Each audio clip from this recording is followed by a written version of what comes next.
Ուկրաինայի արևելյան շրջաններում մարտական գործողությունները շարունակվում են, մինչդեռ միջազգային խոշոր կառույցները միանշանակ պնդում են, որ Մարիուպոլի հրթիռակոծության համար պատասխանատվությունը ռուս անջատականներն են կրում։ Նախ ԵԱՀԿ-ի, ապա նաև ՄԱԿ-ի փորձագետները հայտնել են, որ հրթիռները արձակվել են ռուս անջատականների կողմից հսկվող տարածքներից։ Այդ գրոհի հետևանքով զոհվել են 30 խաղաղ մարիուպոլցիներ, եւս 90 բնակիչներ տարբեր աստիճանի վնասվածքներ են ստացել, Ուկրաինայում մեկօրյա սուգ էր հայտարարվել։ Հարցը մեկնաբանել է ՄԱԿ-ի գլխավոր քարտուղարի քաղաքական հարցերով տեղակալ Ջեֆրի Ֆելթմանը։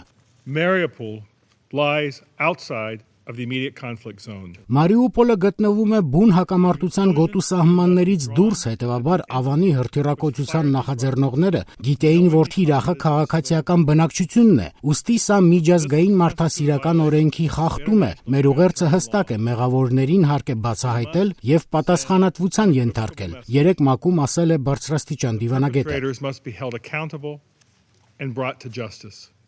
Այդ թեմային անդրադարձել է նաև ՄԱԿ-ում Միացյալ Նահանգների դեսպան Սամանթա Փաուերը։ Unfortunately, we are back here today because Russia and the separatists have once again flouted these commitments. Դժբախտաբար մենք նորից հավաքվել ենք այստեղ, քանի որ Ռուսաստանը եւ անջատականները հերթական անգամ խախտել են իրենց պարտավորությունները։ Թիրախները նոր են, բայց նպատակը հին՝ խլել ավելի շատ տարածք եւ Ուկրաինայում ել ավելի առաջ տանել ռուս անջատականների հսկողության տակ գտնվող շրջանների սահմանը, ասել է Փաուերը։ Deeper and deeper into Ukraine. Ուկրաինայի բանակի խոսնակ Վլադիսլավ Սելեզնյովը այսօր հաղորդել է, որ անցած 24 ժամում սպանվել է ուկրաինացի 9 զինծառայող, եւս 29 տեղափոխվել է հոսպիտալներ։ Ինչպես եւ 3 այսօր էլ առավել թեժ մարտեր են Դեբալցևո Ավանի մոտակայքում, բանն այն է, որ Ավանը ունի ռազմավարական կարևոր նշանակություն, քանի որ գտնվում է Դոնեցկը եւ Լուգանսկը կապող ճանապարհին։ 5-շաբթի օրը Եվրամիության արտգործնախարարները քննարկելու են Ուկրաինայի հարցը։ Ամենայն հավանականությամբ Ռուսաստանի նկատմամբ կսահմանվեն նոր պատժամիջոցներ։